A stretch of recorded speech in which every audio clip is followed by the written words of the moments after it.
à toutes et tous, ravi de vous retrouver sur cette chaîne. J'espère que vous allez bien.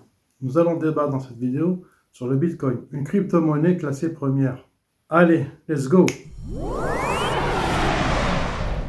Le Bitcoin, à son origine, avait été créé dans un contexte de crise économique et de perte de confiance dans les finances dans les années 2007-2009. C'est une crypto-monnaie décentralisée. Toutes les 10 minutes est produit 12,5 Bitcoin et que le nombre total de Bitcoin est de 21 millions. À l'heure actuelle, il y a environ 18,5 millions de Bitcoin en circulation. Quant au minage, c'est le procédé par lequel les transactions Bitcoin sont sécurisées. Les mineurs effectuent avec leur matériel informatique des calculs mathématiques pour le réseau Bitcoin. Comme récompense pour leur service, les mineurs collectent les Bitcoins nouvellement créés ainsi que les frais des transactions qu'ils confirment. Pour le halving, la transaction est divisée par 2 tous les 4 ans environ. D'ailleurs, le 12 mai 2020, cette récompense était passée à 6,25 Bitcoin par bloc. Sa valorisation est d'environ de 870 milliards de dollars au 13 février 2021.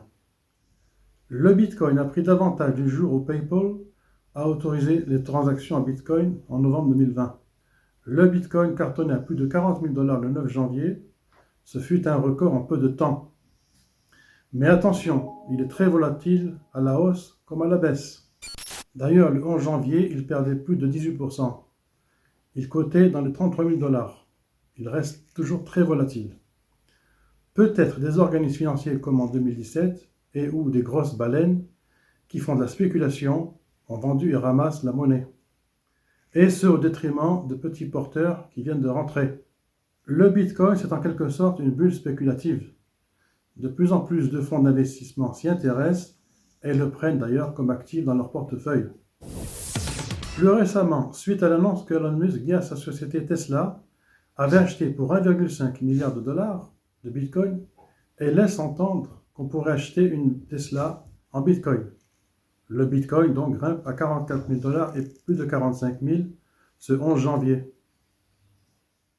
Ce qui est intéressant dans le Bitcoin, c'est la blockchain, ou chaîne de blocs, qui permet des transactions sûres et infalsifiables lors de l'achat ou de la vente sans création nouvelle de Bitcoin.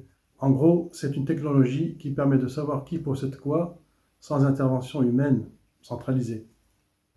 10% des gens possèdent 80% du Bitcoin. Il faut savoir que beaucoup de grandes entreprises dans le monde se font hacker par des hackers qui réclament à être payés en Bitcoin. Beaucoup de directeurs financiers achètent du Bitcoin en ce moment. C'est en vogue, ils mettent cet actif dans leur portefeuille.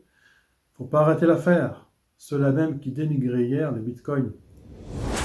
La capitalisation est suffisante pour faire du Bitcoin le 9e actif le plus capitalisé au monde. C'est encore peu par rapport à la capitalisation totale de l'or dans le monde, qui est d'environ de 9 000 milliards de dollars, et pour l'argent, de 1 400 milliards.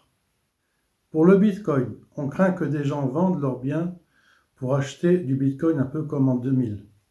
À l'époque, pour acheter de la compression de dossier, une reconnaissance vocale, synthèse vocale, la société Lernout et Hospi s'était retrouvée au cœur d'un scandale de fraude à grande échelle. Le cours montait en bourse.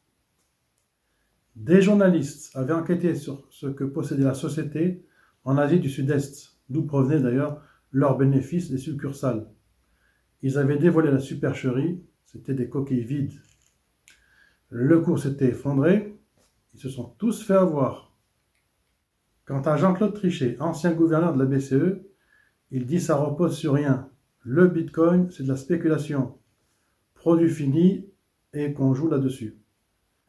Ce qui peut le faire monter dû au fait que la BCE a mis tout cet argent en circulation. Avec la crise sanitaire, les gens ne se sentent pas en sécurité.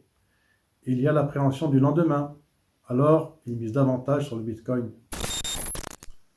Sur les crypto-monnaies dans le monde, combien sont des arnaques? Les utilisateurs du Bitcoin doivent sécuriser leur Bitcoin sur un wallet sûr. Combien se sont fait voler leur Bitcoin par des hackers?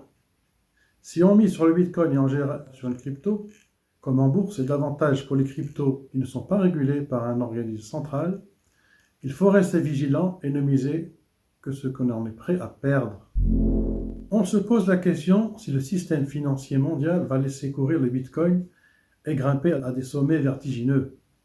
À notre avis, les banques centrales voient d'un mauvais œil la progression fulgurante des cryptos qui pourraient devenir de sérieux concurrents face aux monnaies régulées. On se demande si on ne laisse pas faire comme test à l'échelle mondiale jusqu'au jour où les banques centrales mettront en place les crypto-monnaies comme pour l'euro, le yuan, le yen et le dollar américain par exemple, et mettront fin du jour au lendemain les crypto-monnaies non régulées ou bien elles les rachèteront. Autre scénario qui nous vient à l'esprit. Sur les marchés, il y aurait les crypto-monnaies des États d'un côté et de l'autre côté, les crypto-monnaies privées spéculatives. Voilà pour le tour d'horizon sur le Bitcoin. J'espère qu'il vous a plu. Je vous dis à très bientôt dans une prochaine vidéo. Au revoir!